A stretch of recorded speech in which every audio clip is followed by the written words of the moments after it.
আচ্ছা, তাহলে আমি সমস্ত স্টুডেন্টকে বলছি যে আগের দিন যেটা আমি করিয়েছিলাম সেটা তাহলে আচ্ছা ভালো করে সবাই দেখেছে নিশ্চয়ই। আমি আগের দিন ফিজিক্সে যেটা পড়াচ্ছিলাম ওটা ডাইমেনশন। আমি যে চ্যাপ্টারটা পড়াচ্ছি সেটা হচ্ছে গিয়ে ইউনিট অ্যান্ড মেজারমেন্ট চ্যাপ্টার। ঠিক আছে, ওটা হচ্ছে ফিজিক্সের বেস জিনিস। কারণ ওই চ্যাপ্টারটা ভালো করে না বুঝলে কিন্তু ফিজিক্সের চ্যাপ্টারটা ক্র্যাক করতে, ফিজিক্স সাবজেক্টটা বুঝতে অনেক সমস্যা হবে। ঠিক আছে, ইউনিট মেজারমেন্ট না হলে আর কি হলো। এবার আমি যেটা করাচ্ছিলাম আগের দিন ডাইমেনশন করাচ্ছিলাম। ডাইমেনশনের ভূমিকাটা খুব গুরুত্বপূর্ণ। কারণ ডাইমেনশন যদি না বের করানো যেতে যায়, না বের করতে পারিস তোরা, তাহলে কিন্তু ডাইমেনশন ইউনিটটা বের করতে সমস্যা হবে। আর মুখস্থ করে তো আর বেশিক্ষণ করা যায় না, ফিজিক্সে লজিক দিয়ে বুঝতে হবে। ডাইমেনশন করাচ্ছিলাম আমি এক একটা টপিক ধরে ধরে করাবো। ডাইমেনশন করার পরে আমি এরর করাবো, সিগনিফিকেন্ট নাম্বার করাবো, রাউন্ডিং অফ করাবো। ঠিক আছে, তারপরে গিয়ে মূল টপিক্সে যাব, শুরু হবে। তারপর করে কিছু লাভ হবে না। ডাইমেনশন সেটা হচ্ছে কি, আমি আগের দিন বলছিলাম যে তো আমরা জানি যে এখন হচ্ছে লেন্থ, LENGH লেন্থ হচ্ছে ডাইমেনশন হচ্ছে L। ঠিক আছে, দু নম্বর হচ্ছে কি না তো একদিন কিছু করিয়েছিলাম। ঠিক আছে, তারপর থেকে করাচ্ছি, পুরো রিপিট করছি না, তারপর থেকে করাচ্ছি। আচ্ছা, দু নম্বর হচ্ছে কি না এরিয়া করেছিলাম। এরিয়া হচ্ছে আমরা জানি যে লেন্থ ইন্টু ব্রেথ, দৈর্ঘ্য ইন্টু প্রস্থ। ঠিক আছে, তাহলে এরিয়া হচ্ছে L ইন্টু L, মানে এরিয়ার ক্ষেত্রফলের পাওয়া লাগে, দৈর্ঘ্য ইন্টু প্রস্থ না।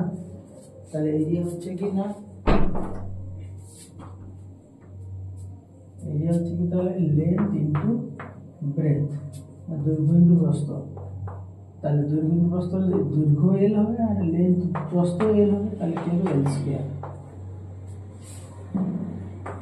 এই জায়গায় ক্ষেত্রফলের উপরে কি আসবে? আয়তন। ঠিক আছে, সেটাকে আমরা ভলিউম বলি। ভলিউম বা এটাকে বলবো আয়তন।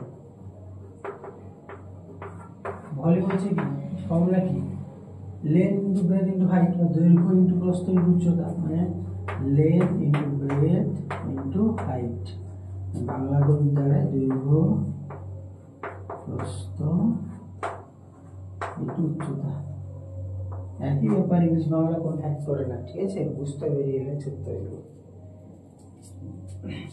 তাহলে কি হবে, দৈর্ঘ্য লেন্থ L, প্রস্থ L, উচ্চতাও L, কি হয় L কিউ। তাহলে ভলিউম গেল বা আয়তন গেল। এরপর যেটা আসবে এটা স্পিড অথবা ভেলোসিটি। ঠিক আছে, এটা এরপরে যেটা আমি আগের দিনও করেছিলাম, রিপিট করি প্রথম একটু, স্পিড